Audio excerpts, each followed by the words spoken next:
Huh? Where you going? Away from your hot steaming water. Away from my hot steaming water? Yeah. Oh, I rebuke you in the name of Jesus. So I wanted to go over the recent tragic shooting of Sonya Massey.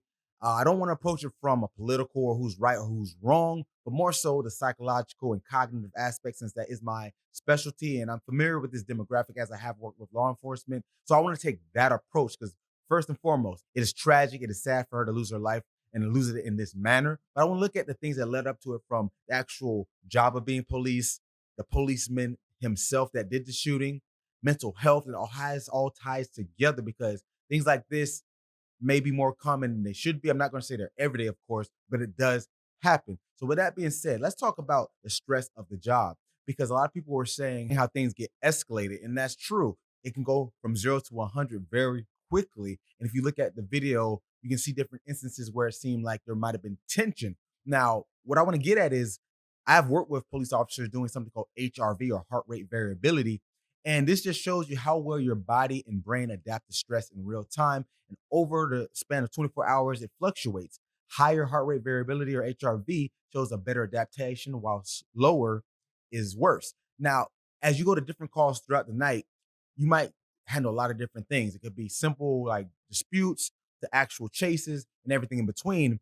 Now, not saying this excuses anything that leads up to a more grander outcome like this tragedy, but the point is, if that gets raised more and more, you go into that fight or flight, that sympathetic nervous system response, meaning the blood vessels constrict, your heart rate constricts, your breathing gets faster, your brain goes into the instinctual mode. The more you ignite this fight or flight response, the more readily available are you to do things impulsively. Now, you can bring it back down. That's why things like box breathing exist. And I do a lot of this with my clients. But if you're not bringing it back down, it just escalates more and more. And every time they go on a call, if they're here, the next call, if they don't go back down, they get boosted up to here. If they don't go back down, they get boosted up here until they get higher and higher. So if you come down a little bit, get boosted back up, you're going to stay in kind of a mid-level. And this is things that happen not just in police work, but just in life. So it's important for us to be able to mitigate that stress. Now, from that standpoint, let's look at the policeman himself. Officer Grayson allegedly has been with 6 different agencies in the last 4 years. And I don't care what type of work you're in. When you're in that many companies or organizations, that's not a good sign. And it's shown that he had some issues, some altercations with other people, chases, even DUIs. Now, this is not an attack on his character, but when we come into like personality psychology, this is a big thing I think about when you talk about hiring someone, especially in law enforcement. If you have more of something we call emotionality in personality theories, this means you're higher stressed, higher worrier, more likely to act on what's going on negatively. And if you have that kind of personality and impulsive, this could end very badly because you're going to assume the worst. You're already in a job that puts you on edge. And if that's your personality going into these things, it's not a good recipe. Now, people argue, can personality be changed? Not really. It's pretty constant throughout life, but we can mitigate behaviors. But this person has that instinct to just always want to be, what's the worst could happen? And that's their disposition. It doesn't set up a good tone and follow through. And you can see from the video in this altercation that there was moments where the officer did seem like on edge or antsy. Where you going? Huh? Where you going? Away from your hot steaming water. Away from my hot steaming water? Yeah. And this definitely set the tone. And then when she said, "I rebuke you in the name of Jesus," he pulls out his gun and says, "I'm gonna shoot you in your effing face."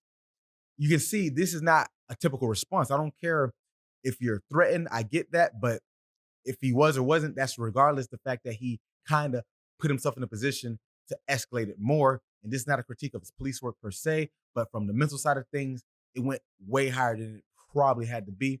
But in the real time, this leads to my next point, the cognitive side. So I just said in real time. So I wasn't there and neither were you. We saw the video and things look slower on video. In real time, things move much, much faster. Now, the depth perception from different angles, there probably was like no more than 7 to 8 feet between the pot of water that was boiling and the officers. Now, after seeing the video again, I think Officer Tatum talked about it. It showed it that the water was thrown. So regardless of how it got to that point, it was thrown towards them.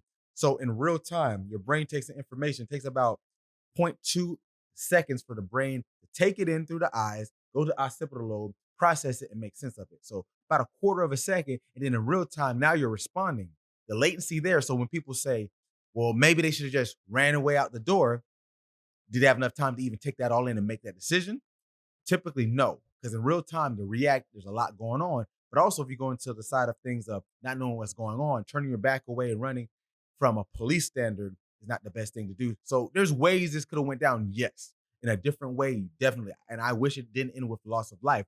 But when we think about it from that standpoint, of how your brain takes in information, it's not that simple as just saying, oh, they should have just did all these things. Because think about how much cognitive load is going on in real time with the actual processing what happens, as well as what motor functions and movements to do. And then you're saying going to take all this in, but after the fact, we can see this. That's that classic Monday morning quarterback.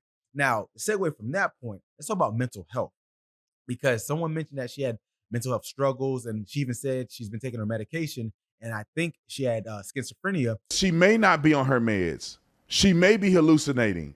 The family says she's schizophrenic. Okay. All right. You doing all right mentally? Yes. Sure. My medicine and stuff. All right.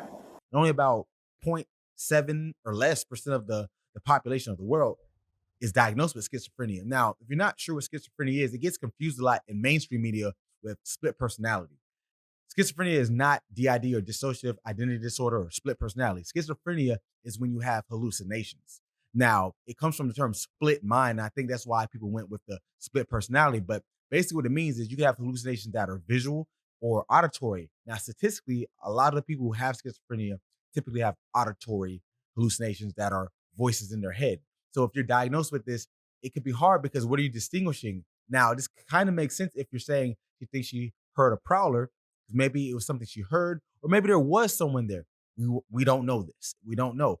But understanding mental health issues, especially something as severe as schizophrenia, is a big deal, because if an officer knows how to better handle this, and if you don't, mixing with a go alpha emotional personality type, this whole mixture of ignorance of what's going on top of how your disposition's already wired not to be ready and want it, it usually ends badly. In this case, with deadly force, ended with someone losing their life.